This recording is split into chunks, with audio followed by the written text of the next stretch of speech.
Ausdauer. Also, Dann komm du doch schon mal her, Youssef. Also, Moment. Allen noch, die zusehen, viel Spaß. Nicht schlecht. Genauso wie Verdüssel. Ja, Verdüssel Aber ist auch nicht schlecht. Die sind Verdüssel beide. sehen wir später noch. Ja. Aber meanwhile. Spiel von Skyrus. Ich bin gespannt, was er in Loser Bracket machen kann. Okay, ich weiß, was ihr denkt. Der Controller ist runtergefallen. Vielleicht auf die Couchseite zwischen den Kissen. Aber leider war das nicht der Fall. Weil ab diesem Zeitpunkt hier wurde der Controller nie wieder gesehen. Wir haben danach die ganze Location abgesucht, aber der Controller war wie vom Erdboden verschluckt. Und das, obwohl es nur einen einzigen Raum gab und gerade mal 21 Leute vor Ort waren. Wie kann das sein, dass sich ein Objekt live on-stream in Luft aufgelöst hat? Genau das habe ich mich einen Tag später gefragt und gemeinsam mit meinem Stream habe ich den Vorfall nochmal genauer untersucht, mit Hilfe der Streamaufnahme. Und wir haben so einiges aufdecken können. Aber lass uns erstmal von vorne anfangen. Der Vorfall ereignete sich am 11.07.2021 in Mainz bei einem Super Smash Bros. Turnier. Das Turnier hieß True for Spotlight, Hessens Finest. Und wie der Name bereits andeutet, waren nur die besten Spieler aus Hessen eingeladen. Es fand im TGM E-Sports Raum statt. Und wichtig hierbei war die Kommentatorin Couch und die Bühne praktisch, die man beide im Stream sehen konnte. Die Spielerbegegnungen wurden der Reihe nach on-stream gespielt, von oben nach unten, wie es im Turnierbaum stand, wodurch wir praktisch unsere Zeitlinie haben. Während der 5. Begegnung ist der Controller von unserem Opfer Youssef verschwunden. Für den Rest des Tages musste Youssef sich einen Controller ausleihen und sein richtiger Controller schien verloren zu sein. Keiner von uns hat gedacht, dass sich da noch viel tun wird. Aber dann kam der Stream danach. Einen Tag nach dem Vorfall habe ich gemeinsam mit meinem Stream die Videoaufnahme des vergangenen Turniers noch einmal genauer angeschaut. Unser Ziel war es, im Zeitraum des Geschehens Ausschau zu halten nach etwas, was uns einen Anhaltspunkt geben könnte über das Verschwinden des Controllers. Das ist aber so krank. Loser Bracket machen kann. Ja, Also ich kann mir vorstellen, dass er ich glaub nicht, dass der- Kann es sein? Ich glaube es Ah. auch nicht. Seht ihr den? Verdächtiger. Von Skyrus. Ey, diese Person hier ist verdächtig. Bracket machen kann. Ja, Er hat einen Controller in der Hand. ich glaub nicht, dass Was ist da der- los? Direkt am Anfang ist uns eine Person aufgefallen. Unsinnlos oder auch Sammy genannt, einer der eingeladenen Spieler. Er ist kurz nachdem Youssefs Controller verschwunden ist, mit einem gleichen schwarzen Gamecube-Controller in der Hand zu sehen. Natürlich haben wir uns hierbei nicht viel gedacht. Aber um 100% sicher zu gehen, haben wir nach einem Alibi für ihn gesucht. Unsinnlos war eine Begegnung, bevor Youssefs Controller verschwunden ist, selbst am Kommentieren. Nun war es naheliegend, den Moment genauer anzuschauen, wo Unsinnlos von Youssef als Kommentator abgelöst wird. Wenn der Unsinnlos da bereits mit einem Controller zu sehen ist, dann ist er fein raus aus der Sache, weil Youssefs Controller währenddessen noch neben ihm auf der Couch lag. Aber zum Schock von allen haben wir das hier gefunden. Nicht außerhalb von Hessen aktiv, oder? Der war einmal. Oh! Er sucht nach einem Controller! Der Sammy sucht nach einem Controller! Ah, wo? Das ist... Warte. Guck mal, er checkt ab. Irgendjemanden aus dem Bayern- Ist nicht seiner. Er tut ihn wieder zurück. Das heißt, er hat zu diesem Zeitpunkt seinen Controller noch nicht gefunden. Verdüssel ist auch nicht. Ah, wo? Der Unsinnlos ist da mit dem Controller in der Hand. Gerade eben hat er doch gesucht. Auf einmal hat er einen Controller in der Hand und Youssef seiner ist weg. War es nun also Unsinnlos, der den Controller von Youssef genommen hat, weil er seinen eigenen nicht finden konnte? Die Indizien deuteten definitiv darauf hin, aber komplett sicher konnten wir uns noch nicht sein. Außerdem stellt sich hier auch eine offensichtliche Frage bei der ganzen Sache. Wenn Unsinnlos den Controller von Youssef genommen hat, wo ist dann der Controller von Unsinnlos? Und ab da fing es an. Der offizielle Anfangsverdacht.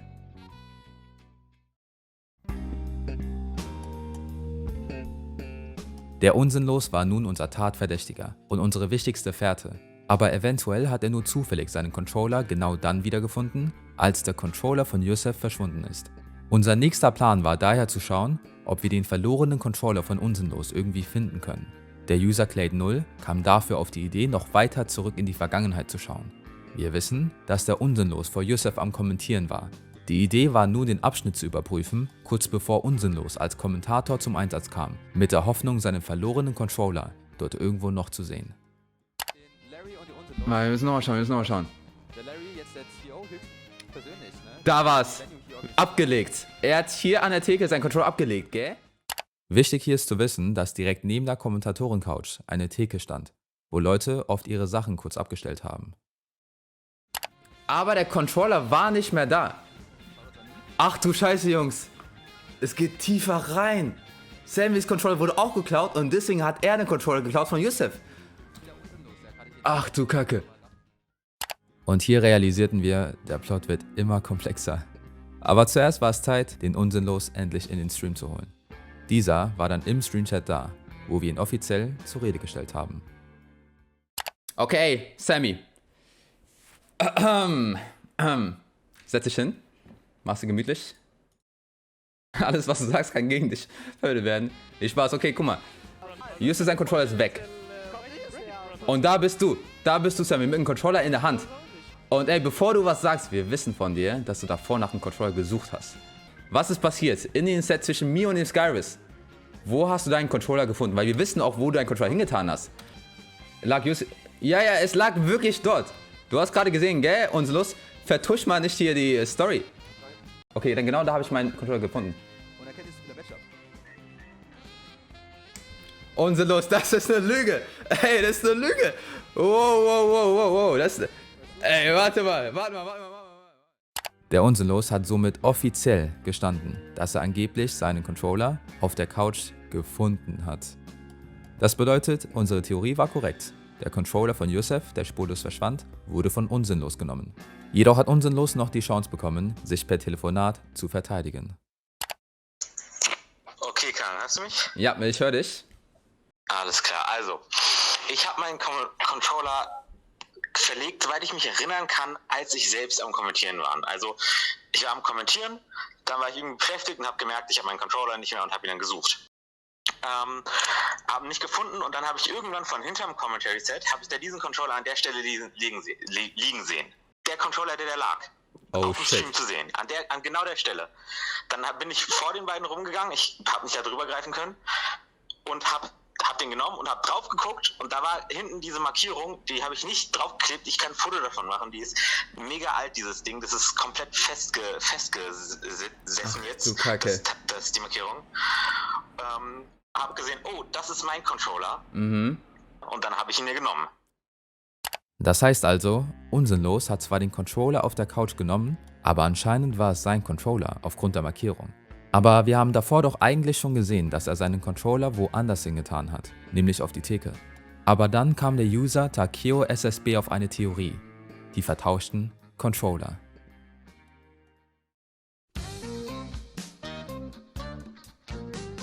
Um die Theorie mit den vertauschten Controllern zu beweisen, mussten wir bestätigen, dass der Yusef vor dem Vorfall schon den Controller von Unsinnlos hatte. Zum Glück wussten wir auch genau, worauf wir da achten mussten.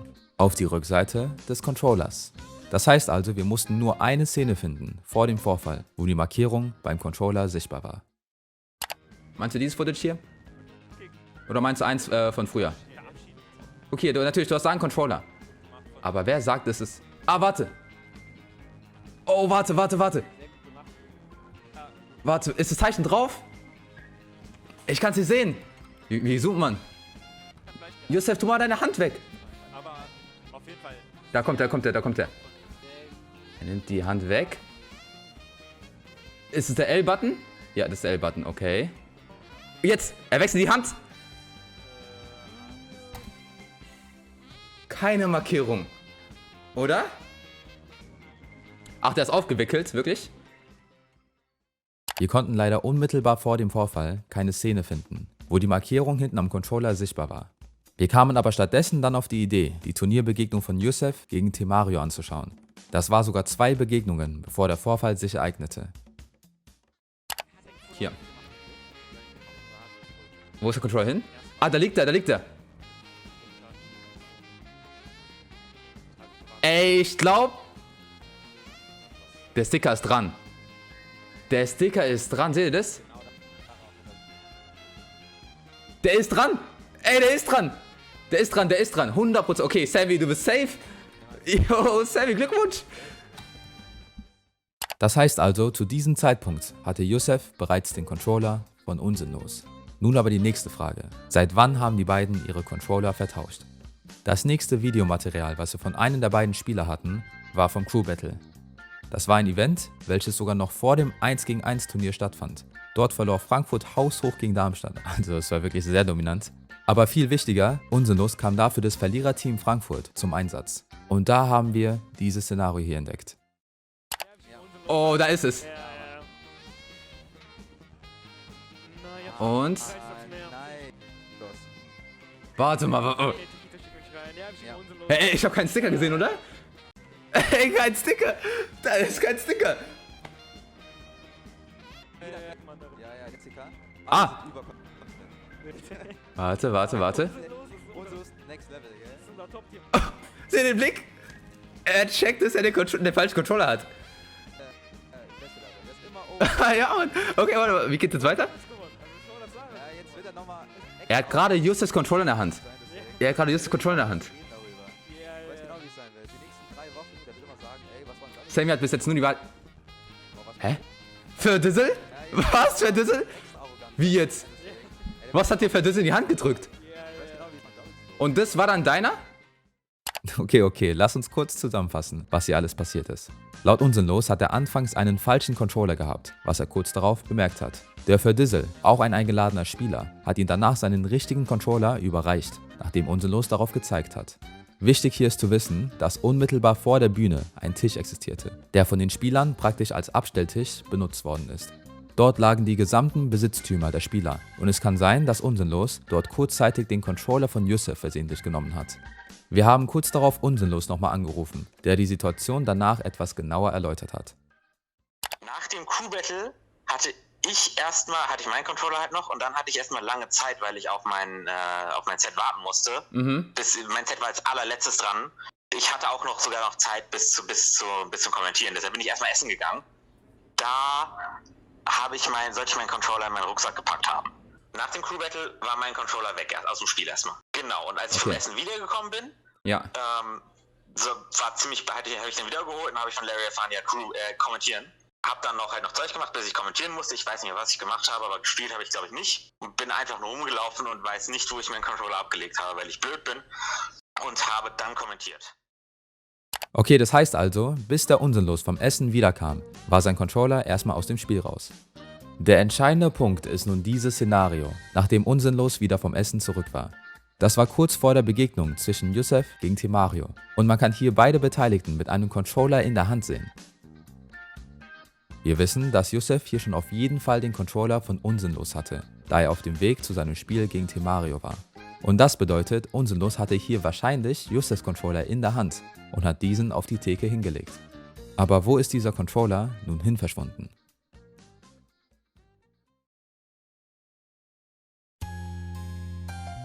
Wir haben danach noch weitere Untersuchungen unternommen und viele Theorien aufgestellt. Aber leider kamen wir der Wahrheit nicht viel näher. Die wahrscheinlichste Theorie war, dass irgendjemand Yusufs Controller von der Theke genommen hat. Wann und wieso, wusste keiner von uns. Der Stream endete mit einem offenen Ende. Und wir alle dachten, dass wir bereits alles untersucht haben, was möglich war. Für eine lange Zeit kam dann erstmal nichts mehr. Und Yusufs verlorener Controller wurde zu eins der größten Mysterien der deutschen Smash Bros. Szene. Ein halbes Jahr später bin ich dann zufällig auf ein paar Szenen vom Turnier gestoßen. Und natürlich habe ich mich dann auch an den ungelösten Fall zurückerinnert. Und dann ist mir bei einer bestimmten Szene eine kleine Lücke aufgefallen bei der ganzen Sache. Dieser Controller hier, während dem Crew-Battle, der falsche Controller, den wir für Yusufs Controller hielten. Was ist mit dem Controller eigentlich passiert, nachdem Unsinnlos diesen auf den Tisch liegen gelassen hat? Wir haben damals die Situation nicht näher untersucht, da Unsinnlos meinte, er habe seinen richtigen Controller sowieso in seiner Tasche gehabt, als er essen gegangen ist. Aber wie sich dann herausstellte, war das doch nicht so ganz die Wahrheit. Und ich wusste, der Fall war noch nicht abgeschlossen.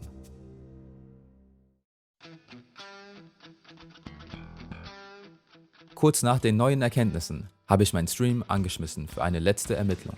Zuerst war unser Ziel, genau zu beobachten, was mit dem Controller auf dem Bühnentisch passiert ist. Und da haben wir gesehen, wie Yusuf den Controller sogar zur Hand nimmt, aber diesen dann wieder zurücktut. War es also vielleicht doch nicht Yusufs Controller? Kurz danach ging der Unsinnlos zur Kommentatoren-Couch für ein Interview. Und da ist dieses erstaunliche Szenario passiert. Unsinnlos kommt hier rüber, tut seinen Controller auf die Couch da hinten. Seht ihr das? Hier. Er tut ihn da hin, ne? Yusuf kommt von hinten, nimmt sich den Controller Probiert ein bisschen aus. Schaut so ein bisschen rum. Bleibt sogar ziemlich lange. Hier. Schaut sogar noch sogar unsinnlos an, gell? Und dann geht er einfach weg. Er geht einfach weg. Er klaut einfach in 4K unsinnlos seinen Controller aus nirgendwo. Okay, auch wenn es so aussieht, als hätte Yusuf gerade einfach so den Controller geklaut, mit seinen Kumpanen verdisselt, heißt das in erster Linie erstmal, dass er zu dem Zeitpunkt schon seinen Controller irgendwo verlegt hat und diesen gerade sucht. Der Controller, der auf dem Bühnentisch lag, hielt er ja anscheinend nicht für seinen eigenen. Unsinnlos auf der anderen Seite schien sehr verwirrt zu sein über das Verschwinden seines Controllers. Also passiert echt häufig, dass er diese Handbewegung macht. Aber der Unsinnlos ging dann trotzdem raus zum Essen. Also hatte er seinen Controller doch nicht die ganze Zeit in seiner Tasche, wie er es eigentlich per Telefonat zuvor behauptet hat. Kurz nachdem der Unsinnlos rausgeht zum Essen, kommt Yusuf sogar wieder zurück und legt einen Controller auf die Couch. Sehr wahrscheinlich war es der Controller, den er gerade von Unsinnlos genommen hat. Es kann gut sein, dass er die Markierung auf der Rückseite entdeckt hat, gemerkt hat, dass es nicht seiner war und diesen daher wieder zurück auf die Couch getan hat. Direkt danach sieht man Yusuf mit einem anderen Controller in der Hand. Wahrscheinlich der Controller, der auf dem Bühnentisch war, weil dieser blieb sogar für eine ziemlich lange Zeit dort liegen. Aber genau als Yusuf mit einem Controller zu sehen war, war der Controller auf dem Bühnentisch nicht mehr da. Der Controller auf der Couch blieb sogar eine noch längere Zeit dort liegen. Nämlich bis zu dieser altbekannten Szene hier, kurz vor dem Set zwischen Yusuf und Timario. Es ist sehr wahrscheinlich, dass der Unsinnlos diesen Controller genommen hat, als er vom Essen zurückkam. Wodurch wir wieder beim Szenario von vorhin sind. Nämlich da, wo beide Spieler sich überkreuzen. Nun wissen wir aber, dass Unsinnlos in dieser Szene doch nicht Yusufs Controller hatte, sondern seinen eigenen. Unmittelbar danach ist Yusuf aber mit einem Controller zu sehen und wir wissen ja, dass es auf jeden Fall auch der Controller von Unsinnlos sein muss. Das bedeutet, in diesen wenigen Sekunden hat Yusuf versehentlich den Controller von Unsinnlos von der Theke genommen, als er in den Raum reinkam. Ziemlich verrückt, oder? Aber macht es jetzt alles einen großen Unterschied? Viele werden sich jetzt wohl fragen, inwiefern uns das weiterhilft, Yusufs Controller zu finden. Was, wenn ich euch sage, dass wir aus dem ganzen Szenario ein paar wichtige Fakten ziehen können? Und zwar so wichtige Fakten, dass sie den Fall für uns aufklären.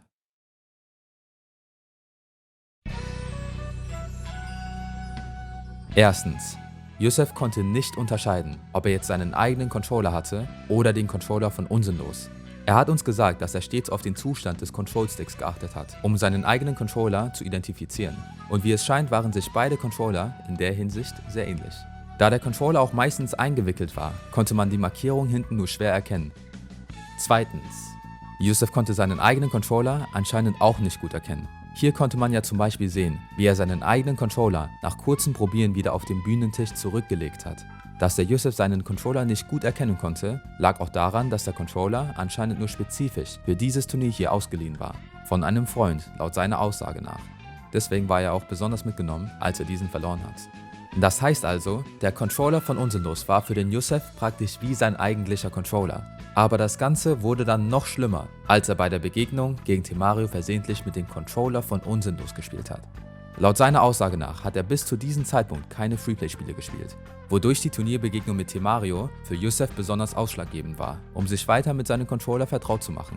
Aber dadurch, dass er in dieser wichtigen Begegnung den falschen Controller hatte, konnte er ab diesem Zeitpunkt seinen eigentlichen Controller nicht mehr erkennen. Und hier muss ich auch einen wichtigen Fakt erwähnen. Es gab auch noch mehr Controller in der Location, nämlich auf dem Abstelltisch. Dort lagen alte Controller von mir. Und ein paar von denen waren sogar das gleiche Modell, wie das von Yusuf seiner. Und ich wusste auch nicht genau, wie viele Controller ich damals mitgenommen habe. Und am Tag selbst hat Yusuf gemeint, dass keiner von denen sein Controller war. Aber mit der neuen Information wissen wir, dass Yusuf zu dem Zeitpunkt seinen eigenen Controller gar nicht rausfühlen konnte. Das bedeutet also, der Controller von Yusuf wurde höchstwahrscheinlich unter meinen Controllern verlegt und liegt daher noch bei mir zu Hause. Und tatsächlich ist mir auch etwas aufgefallen. Einer von den alten Controller, die ich seit damals nicht angefasst habe, war anders eingewickelt als meine anderen. Weil meine Controller haben immer einen kleinen Haken oben. Aber ein Controller hatte diesen nicht. Nämlich der von Yusuf.